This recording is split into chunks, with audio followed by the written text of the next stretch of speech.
चलिए शुरुआत करते हैं आज की ताजा खबर की।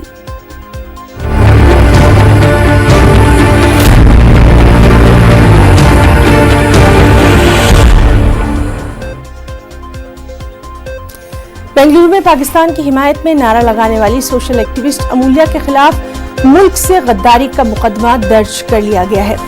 बेंगलुरु की अपारपेट पुलिस ने ये कार्रवाई की है।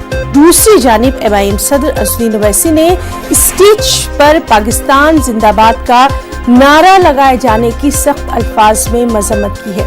बेंगलुरु के फ्रीडम पार्क में हुई सीए मुखालिफ एहतजाज में असदुद्दीन ओवैसी की मौजूदगी में ही अमूल्या ने पाकिस्तान जिंदाबाद का नारा 3 से 4 बार लगाया। इसके बाद पूरा हंगामा और मुखालिफत को देखने को मिली। खुद असदुद्दीन ओवैसी खड़े हुए और अमूल्या के हाथ से माइक छीनने लगे। ओवैसी ने फौरी तौर पर इस हरकत की सख्त मजम्मत की और वाजे किया कि उनका और उनकी पार्टी का इस वाक़े से कोई ताल्लुक नहीं है। ओवैसी ने इजलास के मुंतज़मीन को भी खूब आड़े हाथों लिया। ओवैसी ने कहा कि इस तरह के लोगों को स्टेज पर क्यों बुलाया गया। रहेंगे इंशाअल्लाह, भारत जिंदाबाद के नारे मारते रहेंगे। हमारा पाकिस्तान से कोई ताल्लुक था न रहेगा इंशाअल्लाह। ये कंडेमनेबल है और ऑर्गेनाइजर्स को चाहिए था कि ऐसे लोगों को यहां पर दावत नहीं देना चाहिए था। अगर मुझे मालूम होता कि इस तरह की बात कही जाएगी तो मैं इस जलसे में आता ही नहीं था। ये सवाल ही पैदा नहीं होता। हमारी पूरी लड़ाई भारत को बचाने के लिए और कोई आकर यहां पर हमारे दुश्मन मुल्क के बारे में नारे लगाएगा, हम उसको कंडेम करते हैं और मुर्दाबाद के नारे लगाएंगे। हमारे लिए भारत जिंदाबाद है, भारत जिंदाबाद रहेगा। हमारा कोई मतलब ही नहीं है पाकिस्तान से हमको, और जो पाकिस्तान के नारे लगा रहे हमारा उनसे कोई ताल्लुक नहीं, हम कंडेम करते हैं उसको। मैं ये बात क्लैरिफाई करना चाह रहा हूं। मुझे अफसोस है कि यहाँ के ऑर्गेनाइजर इस तरह के लोगों को बुलाकर गैर जरूरी के गलत मैसेज देते हैं। हम ये मैडम के हमारा कोई ताल्लुक नहीं है। हम इस कंडेम को पूरी तरह से कंडेम करते हैं। ये स्टेटमेंट नहीं बल्कि गलत है स्टेटमेंट। इनको नहीं चाहिए था यहाँ पर आकर इस तरह की बात करना चाहिए था। ये ऑर्गेनाइजर्स को भी कंट्रोल करना चाहिए था। चलिए सीधे रुख करेंगे बेंगलुरु में मौजूद हमारे रिपोर्टर रऊफ का। रऊफ, आपसे जानना चाहेंगे, जिस तरह से ये कल वाकया पेश आया उसके फौरी बाद इसकी मजम्मत भी की गई थी और खासतौर से असदुद्दीन ओवैसी ने इसकी सख्त मजम्मत की थी। इजलास के मुंतज़मीन को भी उन्होंने खूब आड़े हाथों लिया। आज क्या कुछ कार्रवाई जो है वो मुमकिन हो सकती है? रऊफ जी देखिए, कल रात में ही जो है पुलिस ने कार्रवाई की है। अमूल्या को गिरफ्तार किया गया है और उसके खिलाफ मुल्क से गद्दारी का मुकदमा दर्ज किया गया है। मुल्क से बगावत का मुकदमा पुलिस ने दर्ज किया है और रात में ही अमूल्या को जज साहबा के घर में पेश किया गया है। 5वें जज साहबा अंसारी जी शीरीन अंसारी के घर में कल रात में जो है अमूल्या की पेशी हुई है और 14 दिनों तक के लिए अमूल्या को अदालती तहवील में भेज दिया गया है। और इस पूरे वाक़े की शिद्दत के साथ मजम्मत की जा रही है। जैसा कि हम देख रहे हैं कि असदुद्दीन ओवैसी साहब फौरी तौर पर उठ खड़े हुए और फौरन उन्होंने माइक छीनने की कोशिश की और उन्होंने ये बात बताई कि वो उस वक्त जो है नमाज के लिए जा रहे थे, यानी कि स्टेज पर ही नमाज पढ़ना चाह रहे थे। तो नमाज के लिए वो बस उठने वाले ही थे कि इस तरह की हरकत जैसे उनके कानों में सुनाई दी तो फौरन उस लड़की को उन्होंने रोका और काफी सख्त अल्फाज में जो है मुंतज़मीन को उन्होंने आड़े हाथों लिया। और इस पूरे मामले पर जो है उन्होंने ये भी बात कही कि बीजेपी को ये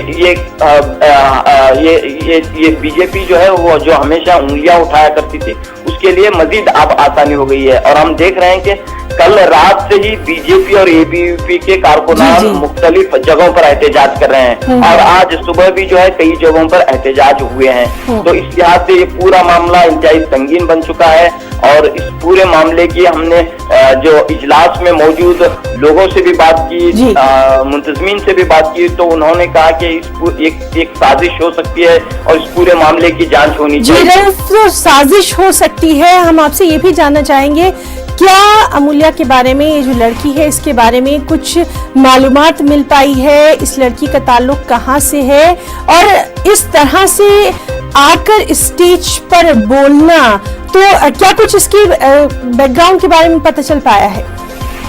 जी देखिए, अमूल्या का ताल्लुक कर्नाटक के चिकमंगलुरु से है और ये लड़की सोशल एक्टिविस्ट के तौर पर जानी जाती है। बीए जर्नलिज्म की तालिबा है और यहाँ पर हम देख रहे हैं कि जब से ही सीएए के मुखालिफ जो तहरीक चली है, एहतजाज चली है, इन एहतजाजों में अमूल्या पेश रही हैं। कई एहतजाजों में उन्होंने हिस्सा लिया है। कहा यह जा रहा है कि 50 से ज्यादा प्रोटेस्ट में उन्होंने हिस्सा लिया है और अपना खिताब किया है।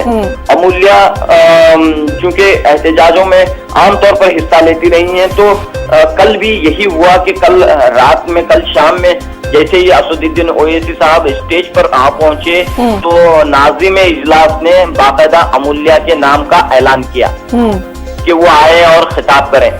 और जैसे ही उन्होंने माइक संभाला, पहला नारा उन्होंने लगाया, आवाज तो हम एक है, और दूसरा उनका नारा यही था, पाकिस्तान जिंदाबाद। एक नहीं बल्कि 3 या 4 मरतबा वो नारा लगा रही थी। तो फौरन जो है पूरा हंगामा बरपा हुआ और शदीद मुखालिफत और मजम्मत फौरी तौर पर होने लगी। तो और उसी मौके पर उन्होंने हिंदुस्तान जिंदाबाद का भी नारा लगाया और वो कुछ अपनी तो जिस जमहूरियत को, जिस हिंदुस्तान को बचाने के लिए ये तमाम एहतजाजी मुजाहरे किए जा रहे हैं, जिस हिंदुस्तान की रूह को बचाने की कोशिश की जा रही है, अगर इस तरह के नारे लगते हैं तो वो वाकई काबिले मजम्मत है। बहुत बहुत शुक्रिया रऊफ आपका तमाम तर जानकारी के लिए। और आज ये मामला जो है ये छाया रहेगा, इससे मुताल्लिक तफसीलात हम आपको देते रहेंगे। बेंगलुरु के फ्रीडम पार्क में सीए मुखालिफ एहतजाज के दौरान पाकिस्तान जिंदाबाद का नारा लगाए जाने को एक साजिश भी करार दिया जा रहा है। इजलास के मुंतजमीन ने इस मामले की फौरी तौर पर मुखालिफत की और सख्त मुखालिफत की है। वहीं अवामी एहतजाजी जलसे के स्पीकर्स ने भी इस पर अपनी नाराजगी का इजहार किया है। न्यूज 18 उर्दू से खास बातचीत में एहतजाज में शामिल लोगों ने इस पूरे मामले की जांच का भी मुतालबा कुछ यूं किया। बेंगलुरु में सीएए मुखालिफ एहतजाज के दौरान पाकिस्तान जिंदाबाद का नारा लगाए जाने की सख्त मजम्मत, सख्त मुखालिफत की जा रही है। कई अफराद हमारे साथ मौजूद हैं। इस तरह का नारा जो लगाया गया, पूरा प्रोग्राम ही मानो बिगड़ गया। यहाँ के ऑर्गेनाइजर्स ने पूरा डिमांड किया कि आप इसको तहकीक करके कानूनी कार्रवाई करें, और उसके हम लोगों ने फिर बाद में सफाई पेश की कि ये लड़की को ना किसी ने बुलाया था, ना उसको तकरीर करने के लिए कहा था, और ना उसको स्लोगन कहने के लिए कहा था, और वो लड़की किस लिए ऐसी हरकत की ये कोई पता नहीं चल रहा है। ये पुलिस की जिम्मेदारी है कि वो कानूनी कार्रवाई करें और उसकी तहकीक भी करें। और देख रहे हैं कि ये अमूल्या नामी जो लड़की है वो मुख्तलिफ प्रोटेस्ट में हिस्सा ले रही है, और अब इसने जो है फ्रीडम पार्क में एहतजाज में हिस्सा लिया है और बाकायदा नाज़िम इजलास ने उसके नाम का भी ऐलान किया है। नहीं, देखिए, मैं भी था इजलास में, उसके नाम का ऐलान मैंने नहीं सुना और कोई ऐलान नहीं किया गया। लड़की आई और उसने खड़े होकर स्लोगन्स पुकारना शुरू किया, और ऐसे स्लोगन्स को हिंदुस्तान में कौन साथ देगा? सबसे पहली बात यह है कि सारे हिंदुस्तानी यहाँ हिंदुस्तानी हुकूमत की कानून, वो सीएए और एनपीआर और एनआरसी लाने की मुखालिफत करने के लिए बैठे हैं। ऐसे में पड़ोसी मुल्क जिंदाबाद कहने का मतलब क्या है? ये तो बेवकूफ़ी है, सरासर बेवकूफ़ी है। अगर किसी को जिंदाबाद कहना है तो उस मुल्क में जाके कहे, हमारे मुल्क में ना कहे।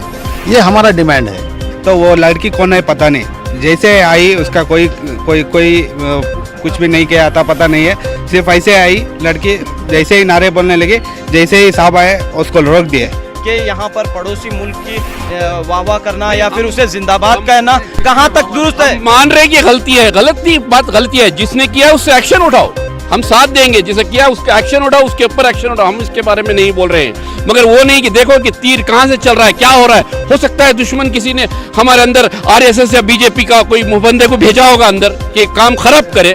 को जो है इस प्रोग्राम के मकसद को ठेस पहुँचाई है। असल क्या है, ये प्रोग्राम माशाल्लाह इतना जो है कामयाब हुआ और होने वाला है, लोगों को मालूम था, तो उसे नाकामयाब करने के लिए कोई दुश्मन की जो साजिश है, जिससे जो इसे जो बदनामी हो और ये मौका उठाकर जो उछाले और सारे मुल्क में जो है सिर्फ यही बात फैलाए। हालांकि इतनी बड़ी स्पीच थी, इतना माशाल्लाह कामयाब स्पीच थी उनकी, तो वो अब नहीं पेश करेंगे, बल्कि वो जो लड़की जो बोली सारे हिंदुस्तान में और सारे मीडिया में सिर्फ ये पेश करके ये जो इजलास हुआ उसे बदनाम करने की कोशिश करेंगे। बताइए आप क्या महसूस करें?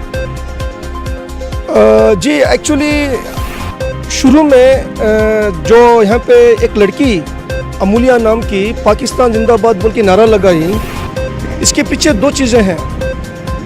पहली दो चीज़ें हैं। फर्स्ट नंबर 1 आके साजिश कि वो ऑल ऑफ सडन, क्योंकि मैंने उसको बहुत सारे एहतजाज में देखा है, बहुत सारे प्रोटेस्ट में देखा है रिलेटेड टू NRC CAA के अगेंस्ट, NRC के अगेंस्ट, NPR के अगेंस्ट, ये बहुत जगह पर जाकर अपने स्पीचेस दे रही है और अपना कीमती वक्त लगा रही है।